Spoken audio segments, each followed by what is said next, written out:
Yo, what up, man? Chris, I'm about to check back in, man, back with the blog, man. Make sure that like button, that subscribe button your way, and I appreciate all the support. The Apollo card, man. I just finished watching day one. I caught some of the card. I ain't gonna lie. This was a long event, man. I can't sit in front of the computer. I'm trying to edit other videos. I'm trying to watch the videos. I got a lot going on, you know what I'm saying? So, I did catch most of the battles, or at least a good portion of the battles. The event was long as hell. I'm not gonna lie, in terms of just, it was supposed to start at 2. It didn't start to like about 4:30 or 5. So it was kind of late. And then they just ran through the battles pretty good once it got started. But as you see, it's 12:30 and it's just ended, man. So we got to do better with these battle rap events, man. Sometimes, how do y'all feel? Do y'all like shorter rounds with a lot of people on the card, or do y'all want it just 5 or 6 battles, but the battles are 3.5 minute rounds? How do y'all feel about that? Let me just go through what I saw real quick, man. I'm gonna read, this is pretty much a Hollow and Jazz recap more than anything. We all know New Jersey Twerk didn't do the battle. Him and A-Ward, was canceled. Twerk said he got a foot injury. He never really said what happened. He kind of act like he didn't even know what happened, but he said this been happening since Tuesday, if I'm not mistaken. So, he didn't make the battle, and apparently he can't walk. So I don't know. That's what he said. Say about it. You know what I'm saying? Listen, man, I know y'all tight about the A-War battle, man. Nobody more upset about this shit than me, but the fact of the matter is, like, my shit is fucked up, man. Like, I can't even walk in this motherfucker. I don't know what the fuck happened, but my shit fucked up. So that's what's going on. Prayers up for him. Hopefully he gets better. We definitely don't want nobody injured or anything like that. Let me start off with the standout performance of the day. It had to be Loso. Guys, he goes by John Maxey. He not even low key. Only goes by John because when he had multiple choices, he chose. Hey, your flow weak. No angles, punches. It's always the same bars from you. Just sassiness and disrespect. What are you, like the gay Arsenal? Okay. Makes sense. That makes sense. Hey, yo. Wow. Hey, listen. Hey, yo, once again, he's queer.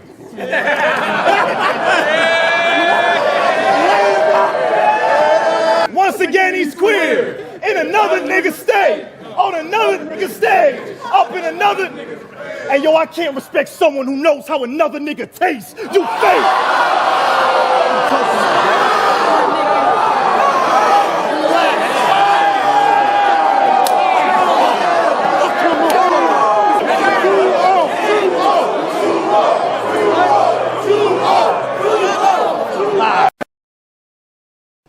This might have been one of the best Losos I saw battling J2. I know they had a little back and forth in the space and shit like that.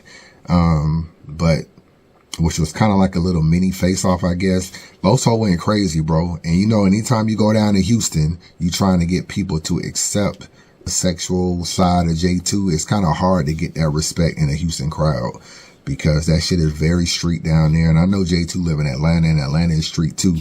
But at least in Atlanta, that's where he's from, so he might get a little bit more love or whatever just because it's there. But, I mean, he had a lot of women behind him. He had, like, the chick from OSBL's, Kels. He had the Boss. He had a couple other females behind him in the culture. So he had a little, you know, he had some support. And then Loso had, like, the 4 Horsemen and stuff like that. But Loso was wildin', boy. He was wildin' in this battle, man. Some of the angles he come up with. Loso's always been a very good writer. It just seemed like ever since he battled Briz, like his career just flipped. You know what I'm saying? And it seemed like he could never get the respect he needed or whatever. He battled Briz, and he also battled Chess and stuff like that. These were battles that people didn't really have him winning. And I feel like it kind of changed the trajectory of his career. His writing has always been great, and he was very, very effing good today. I got to keep it real with you. Capo, Bravado, and Snake Eyes. Capo was good as hell, man. I'm not gonna lie. I know a lot of people may look at him like, oh, he the dude that had the little ghostwriting stuff with Hustle, and he's the dude in the space, and we don't really know a lot about him, but they had $1,000 on the line. He did very, very well. Snake Eyes did good too. You know, I thought Snake Eyes was good also, but you know, I'm not going to argue with a judge battle. They basically had Capo. All 4 judges picked Capo to win. And, Capo won the battle, and he even had a slight little stumble / choke or something, but he was very good this battle, bro. Like he had a lot of support. You know what I'm saying? New Orleans, not that far from Houston, stuff like that. A lot of people probably drive up, you know what I'm saying, the Bash Money crew, and they was definitely supporting. KCJ versus J Love. KCJ was really good in this battle. J Love was impressive. I hadn't really heard a lot about her. I don't think I ever watched one of her battles before, but I thought that she was really good in this battle. I think KCJ just showed levels. You said your love language was physical touch. If that's what you like. My love language, words of affirmation, bitch. Talk to me nice. Don't get out of line. Oh my God. You rep OO. They got you thinking that your rounds is tight. I'll fuck up audios, cause that ain't even sounding right.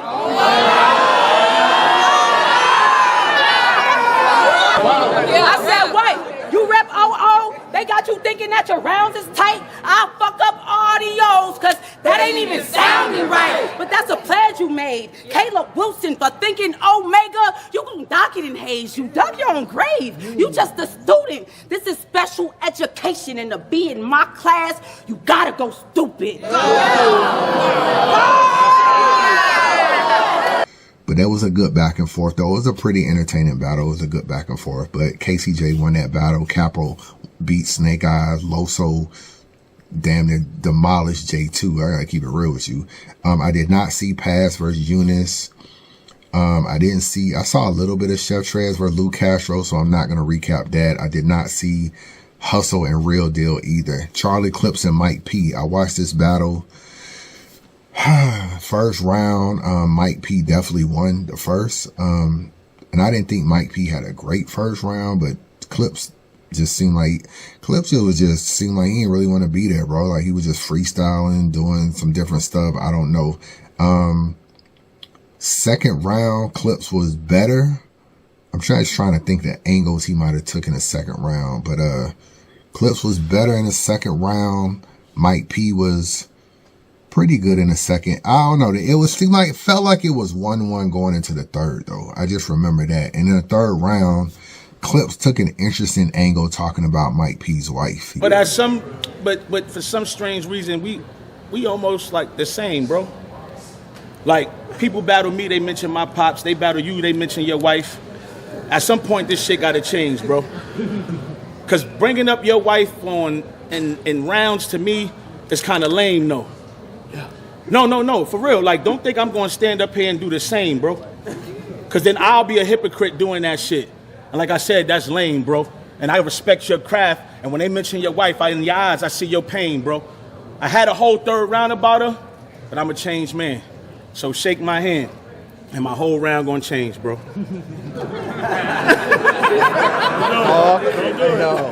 You're not going to shake my hand? Nope. Okay, well, welcome to my game show. I'm your host. I am your host for the night, Charlie Clips. And unfortunately for him, we got one more round. And our contestant for the night is Cortez from Brooklyn, New York. Come on down. Cortez, how are you doing? How you doing? Mr. Murder Ave, how are you doing? How you doing this, man? Okay. Now, I got love for Mike, but this is an angle we all know, and this girl is on some freaky shit. So I'm going to give you some clues, and I want you to tell me who you think she was creeping with. Okay. Her head is so fire, in the hood we call her Ghost Rider. Her mouth could warm a nigga scalp so much she could walk in a hotel room and replace a blow dryer. She was sleeping with a nigga from Maryland, and the nigga she was sleeping with was no driver. She bounced on him like a 6'4", and then the nigga got low. Right. Okay, that's just the first question, Mr. Cortez. It was pretty creative. I'm not gonna lie. It was very entertaining. It was pretty creative. And Mike P had a pretty good third round too. We talked about a lot about Clips and gambling and stuff like that. It just depends on what you like. Like if you like Clips talking about Mike P's wife and the creativeness he used around it, which was pretty different than what other people said, but kind of similar too, but he still put his own twist to it. that's a battle that's kind of iffy to me. Like I don't really know how to feel about that battle, but some people might have Clips winning because they might have given Clips a third, but that could be 2-1 either way. Let me just put it like that. Underdog. Pussy, I'm expected to handle you. Let's talk about you. Not being able to take your blessings and manage them. Damn near a bum. With funds you always get from the camera, but since URL is an amateur, you've been a fucking degenerate gambler. What's your life like? You still got that problem. What's the best odds? You hit that wildin' out stage, couple days, check gone. At casinos sweating, praying hard to the bet gods. From Nick Cannon to the roulette table. You just throw it all in the red squad. When I left. Marv won in Arsenal. I saw this battle. Just trying to think. This might be 2-1 either way as well. It started off like Marv 1 was going to win the battle. I thought Arsenal had a lot of filler in the beginning, but he got better. So I think he might have done enough to kind of catch Marv 1. So that might be 2-1 either way as well. Geechee Gotti and 40 Bars was the last battle of the night. Don't ask me how it became like a battle after the headliner, but it was the last battle of the night.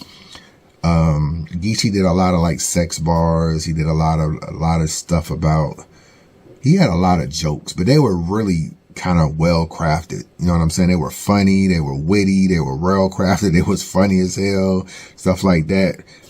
40 had some nice bars. She choked in the third round, which is nothing new. She got it back pretty quick, but she did choke like right away in her third. She spit like fucking one line and just choked and then couldn't get it and was like, huh, I gotta slow down. Just let me slow down. Thought for a quick second, then started her round again, and then she kind of got it. But she probably won the second round though. She probably won the second. So I might have Geechee first and third. But once again, another round at 40 choked. It just is what it is, man. Just 40 choked in a round. This is just what we come to accustomed to. Hollow the Don and Jazz. This was a very good battle for Jazz, bro. Like I felt like Jazz kind of took care of Hollow pretty clear. I got to be honest with you. I thought Hollow had a good first round. He talked about Jazz ghostwriting and all the people that he thinks helped her in terms of like the Crip people, you know, as far as Geechee and Surf and stuff like that. He felt like her and Hustle had a similar bar, and he felt like, you know, Rum Nitty gave Hustle that bar, and Rum Nitty also gave her that bar. He tried to say that, oh, you spit a bar similar to Hustle in your 2-on-2 with Rum Nitty, which means Rum Nitty wrote it for you. I don't necessarily, that really don't, like I see what he was saying, but when you have a 2-on-2 partner, y'all do write together. You know what I'm saying? So I felt like it didn't hit like it needed to hit, but he still made it very clever because he do some jazz and he was like, you don't even compose your shit. The way he set it up was actually pretty good. Well, whether Jazz, you know, I never thought Jazz had a ghostwriter, but whether you think she do or not, he kind of sold that angle kind of well. You know what I'm saying? To be honest with you, sold it kind of well. The crowd was fucking with it. You can give Hollow the first if you fuck with the angle. Jazz had a good first, but that first round is it can go either way. So if you give Hollow the round, then it's 2-1 Jazz. If you give Jazz the round, it's 3-0 Jazz. Jazz second round, probably one of the best rounds I heard her spit. I ain't gonna lie. She was in her fucking bag in round 2, bro. The shit she was saying to this nigga, and then she parlayed that.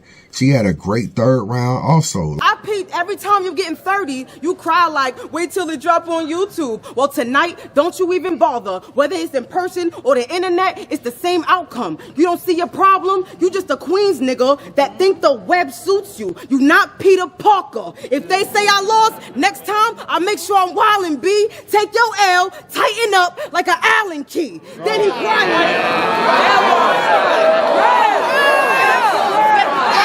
Niggas say I caught something, but it's no proof. Is this a grudge match? Hardly. It's not a mirror match. Sorry. I hate to be that girl, but Hollow, what are we? If it's a woman that did... I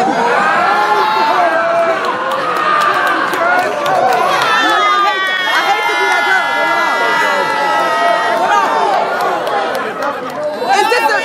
Is this a grudge match? Hardly. It's not a mirror match. Sorry. I hate to be that girl, but hollow. What are we? If it's a woman that did more than me, I promise I never met her. All these stats that I done racked, I can't find someone who's ever better. And if it's still not black and white like salt and pepper, nigga, I'm Spinderella, the female record setter. Fuck Donovan Mitchell.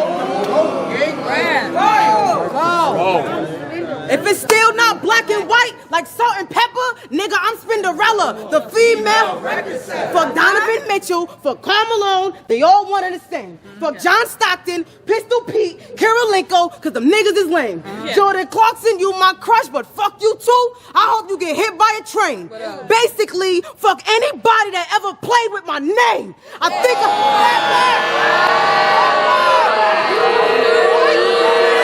Hollow had us coming off Hollow's first round. His second round was just kind of like some random shit and, you know, just different stuff. He still sometimes parlayed on the whole ghostwriting stuff, parlayed on the fact that she be hanging with clips and kind of try to create an angle like you've been babied your whole life. I don't know if that was his second or third. It might have been his 30s. So maybe his second. I don't know what the fuck he was talking about in the second round. He definitely got cooked in the second round. He wasn't hardly getting any reaction, and he kind of ended his round short. The third round, he talked a lot about how she's been babied or whatever. Like she was babied on URL. They were coddling her, and she was basically being coddled by her mom and dad and all that. That's why she was a virgin so late or whatever, so late in her life. He was kind of crafting around like that. And he was saying that now you want to rap about a bunch of gun bars and shit like that, stuff that you don't really do. And, why don't you rap about like women's rights and stuff like that? That was the angle he took. Like you need to be rapping about women's stuff, not like shooting gats and all this kind of shit. She was talking to this nigga about math a little. She had one or two bars about math. She talked about, damn, I'm trying to think. Just fallouts that he had throughout his career. You know what I'm saying? Just fallouts with people. You of course you name your son Lennon.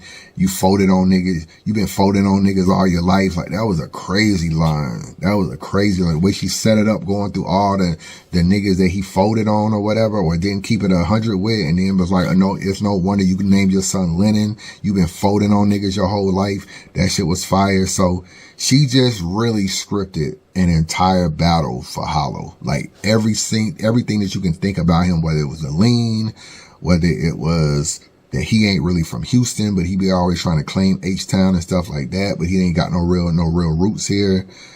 Just everything, bro. Like everything that you can think of about Hollow, she touched on damn near. And it was a good second and third round from Jazz. So I got the battle 2-1 or 3-0 Jazz. I gotta keep it real with you. I thought the first day event was cool. I do think Daylight and Rum Nitty has a potential to be a good battle just based on the setting. It's kind of like a pit style setting, so you kind of get a chance to kind of like, they can rap right there in front of the camera. It's not a stage.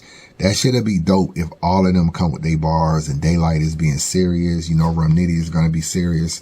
So, there was a surprise battle, Cortez and Av. That was a pretty good battle. I got Av winning though. Like Av had some court flips I ain't heard. I ain't gonna lie. He had some court flips I ain't heard. Like clever shit too. You know what I'm saying? Of course I'll never get back down court. Basically saying like niggas can't ever back me down or make me not stand on shit. They can't. He was like, I'm a cherry picker. Of course I can't get back down court. Like the way he crafted some stuff, it was like I hadn't really heard him niggas do court flips like that. So it was a surprise battle. I thought Cortez was good, but he talked about his son in the third round, and his son, you know, obviously is dealing with a court case right now and is in prison.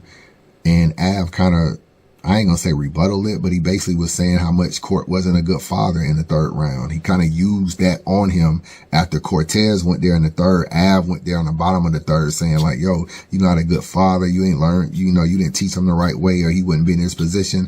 I felt like it was a good counter to what Court said. So I got Av winning that. I got Av winning that for sure. I thought he was on one in that battle.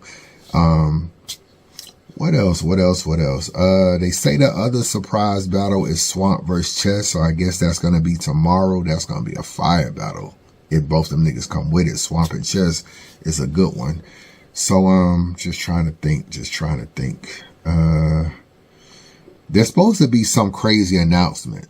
So I don't know. Be on the lookout for day 2. It may be a crazy announcement coming. I'm hearing that there is a big announcement that's coming to shake up battle rap, and maybe it's coming on day 2 because we didn't get it today. So, but it might be hitting the stream tomorrow and being talked about.